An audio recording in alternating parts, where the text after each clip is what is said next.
आज का ये एपिसोड शुरू करने से पहले एक छोटी सी बात। क्या आप भी अपना पॉडकास्ट बनाने की सोच रहे हैं? तो एंकर ट्राई कीजिए। ये पॉडकास्ट बनाने का सबसे आसान तरीका है। नंबर एक, ये फ्री है। नंबर दो, इसमें कई सारे ऐसे टूल्स हैं जो आपको अपने फोन और कंप्यूटर पर रिकॉर्ड और एडिट करने की फैसिलिटी देते हैं। नंबर तीन, आप अपने पॉडकास्ट को डिस्ट्रीब्यूट भी कर सकते हैं, जिससे इसे स्पॉटिफाई और दूसरे प्लेटफॉर्म पर सुना जा सके। तो डाउनलोड कीजिए फ्री एंकर ऐप या विजिट कीजिए anchor.fm पर अपना पॉडकास्ट स्टार्ट करने के लिए। ये तो थी एक छोटी सी जानकारी, और अब शुरू करते हैं एपिसोड का सिलसिला। तो आज के एपिसोड में लीजिए सुनिए रविंद्रनाथ टैगोर के लिखे उपन्यास गोरा के 47वें भाग को मेरी यानी समीर गोस्वामी की आवाज में। 4 दिन बाद चिट्ठी हाथ में लिए हारान बाबू बरदा सुंदरी के निकट आकर उपस्थित हुए। आजकल परेश बाबू की आशा उन्होंने बिल्कुल ही छोड़ दी है। हारान बाबू ने वो चिट्ठी बरदा सुंदरी के हाथ में देकर कहा, मैंने पहले ही से आप लोगों को सावधान कर देने की बहुत चेष्टा की है। उसके लिए आप लोगों का अप्रिय भी हो गया हूं। इस समय चिट्ठी से ही आप समझ सकेंगी कि भीतर भीतर मामला कहाँ तक आगे बढ़ गया है। शैलबाला को ललिता ने जो चिट्ठी लिखी थी वही वो चिट्ठी थी। बरदा सुंदरी ने उसे पढ़ा, फिर कहने लगी, आप ही बताइए मैं किस तरह जान सकती हूं। कभी जो मैं मन में भी नहीं ला सकी वही हो रहा है। मगर मैं कहे रखती हूं, आप इसके लिए मुझको दोष न दीजिएगा। सुचरिता को तो आप सब लोगों ने ही मिलकर बहुत भली कहकर एकदम सिर पर चढ़ा लिया था। ब्राह्म समाज में ऐसी और कोई भी लड़की नहीं है कहकर आप ही लोगों ने उसका दिमाग आसमान पर चढ़ा दिया है। अब अपनी उस आदर्श ब्राह्म कुमारी की कीर्ति संभालिए। विनय और गोरा को तो वही इस घर में लाई है। मैं फिर भी विनय को बहुत कुछ सुधार कर अपनी ही राह पर खींच कर लिए आ रही थी, मगर उसी के बाद उसने न जाने कहाँ से अपनी एक मौसी को लाकर हमारे ही घर में मूर्ति पूजा शुरू कर दी, और विनय को भी ऐसा बिगाड़ दिया कि अब वो मुझे देखते ही भाग खड़ा होता है। इस समय जो कुछ हो रहा है उसकी जड़ में आप लोगों की वो सुचरिता ही है। मैं बराबर पहले ही से जानती थी कि वो लड़की कैसी लड़की है, लेकिन कभी कोई आधी बात भी उसे नहीं कही। मैं हमेशा उसे इस तरह पालती पोसती और आदर प्यार करती आ रही हूं कि किसी को ये नहीं मालूम हो सका कि वो मेरी अपनी पेट की लड़की नहीं है। आज उसी का अच्छा फल मुझे उससे मिला। इस समय मुझे ये चिट्ठी बेकार आप दिखाते हैं। आप ही लोग जो जान पड़े करें, मैं नहीं जानती। हारान बाबू ने ये बात आज स्पष्ट स्वीकार करके अत्यंत उदार भाव से पश्चाताप प्रकट किया कि उन्होंने पहले बरदा सुंदरी को पहचाना नहीं था। वो उनके संबंध में भूल कर बैठे थे। अंत को परेश बाबू को बुलाकर वही चिट्ठी उनके हाथ में दे दी। परेश ने 2-3 बार उसे पढ़कर कहा, तो फिर क्या हुआ? बरदा सुंदरी ने उत्तेजित होकर कहा, क्या हुआ और क्या होना चाहिए? अब और बाकी ही क्या रहा? ठाकुर पूजा, जाति पाति का पचड़ा मानना सभी तो हो गया। अब केवल हिंदू के घर तुम्हारी लड़की का ब्याह होना भर ही रह गया है। वो भी हो जाए बस, उसके बाद प्रायश्चित करके हिंदू समाज में दाखिल हो जाओगे। मैं लेकिन कहे रखती हूं, परेश बाबू ने जरा हंसकर कहा, तुमको कुछ भी कहना ना होगा। कम से कम अब भी कहने का समय नहीं हुआ। मेरा कहना यह है कि तुम क्यों ये ठीक किए बैठी हो कि हिंदू घर में ही ललिता का ब्याह ठीक हो गया है।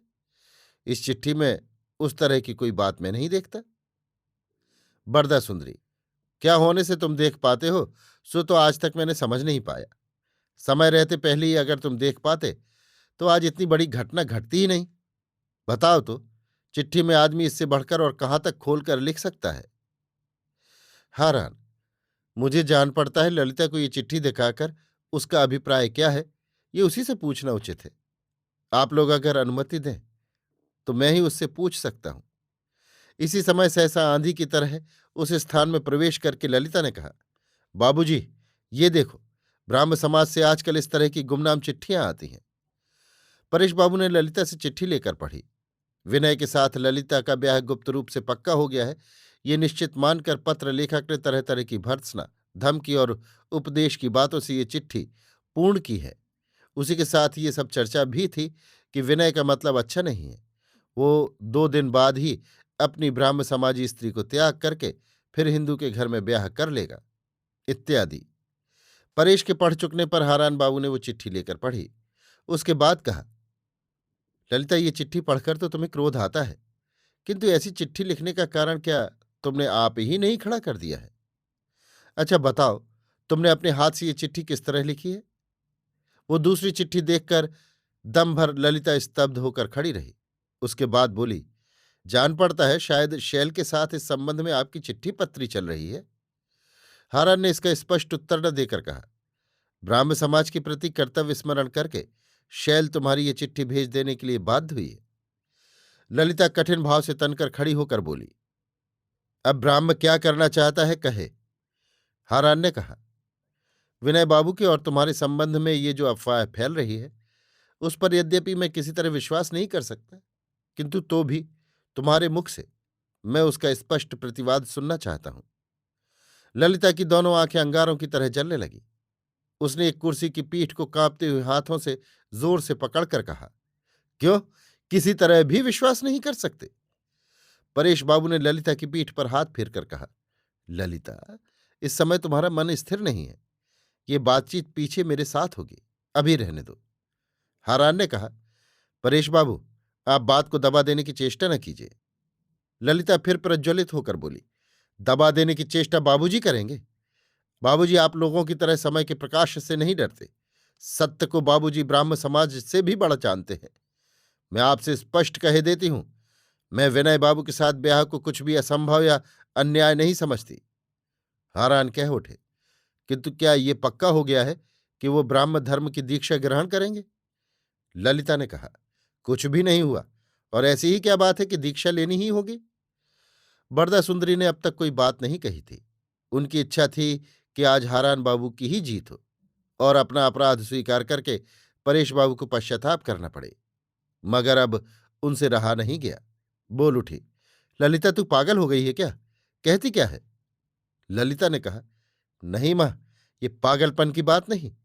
जो कुछ मैंने कहा है वो खूब सोच समझकर कहा है।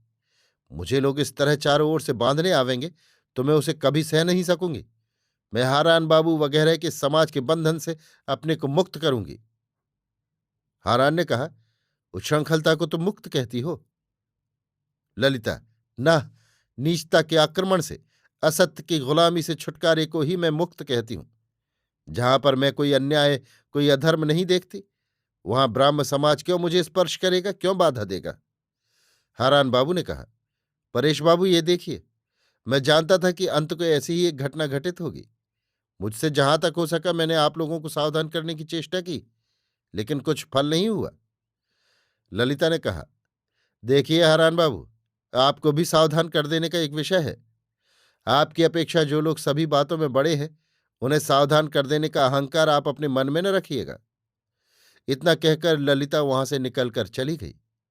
बरदा सुंदरी ने कहा, ये सब क्या हो रहा है? अब क्या करना चाहिए, उसी की सलाह करो। परेश, जो कर्तव्य है उसी का पालन करना होगा, किंतु इस तरह हंगामे के साथ सलाह करने से तो कर्तव्य का निश्चय नहीं होता। मुझे जरा माफ करना होगा। इस संबंध में मुझसे कुछ न कहो, मैं जरा अकेला बैठना चाहता हूं। अभी आप सुन रहे थे रविन्द्रनाथ टैगोर के लिखे उपन्यास गोरा के 47वें भाग को मेरी यानी समीर गोस्वामी की आवाज में।